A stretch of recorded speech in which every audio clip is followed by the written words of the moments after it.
Et puis il y a un autre, alors, qui est aussi très très étrange, et les explications sont aussi, mais elles sont moins drôles, c'est se marrer. Alors se marrer, quand même, homonyme avec en avoir marre et être mari, ça ne marche pas très bien, parce que c'est vraiment l'inverse. Alors évidemment, c'est comme les psychanalystes, les étymologistes sont de la même famille, quand ils ne comprennent rien, ils disent c'est le contraire.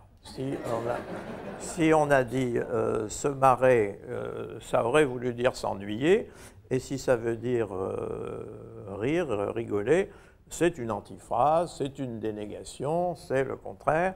Vous savez très bien que chaque fois qu'il y a un symptôme qu'on n'arrive pas à expliquer, en psychanalyse, on l'explique par la position inverse qui serait superposée, masquée, cachée par le symptôme en question. Mais si on regarde de près les textes, on a quand même un élément d'explication, c'est que au début du XXe siècle, se marrer, c'est pas rire n'importe comment.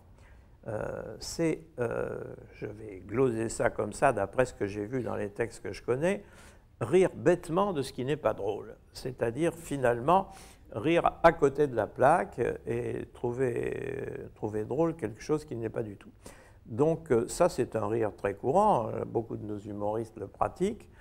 Ils font quand même rire et on ne peut pas être trop d'accord avec la manière de procéder. Je ne veux en citer personne, mais enfin, vous verrez bien ce que je veux dire quand je vous dirai qu'un assez gros monsieur, assez agité, qui ne raconte que des rigolades sexuelles très grossières avec le désir de se montrer par ailleurs un homme d'une extrême délicatesse, pratique ce sport et avec beaucoup de succès chez certains publics, en général pas trop chez les gens qui viennent écouter une conférence du genre de celle que je fais.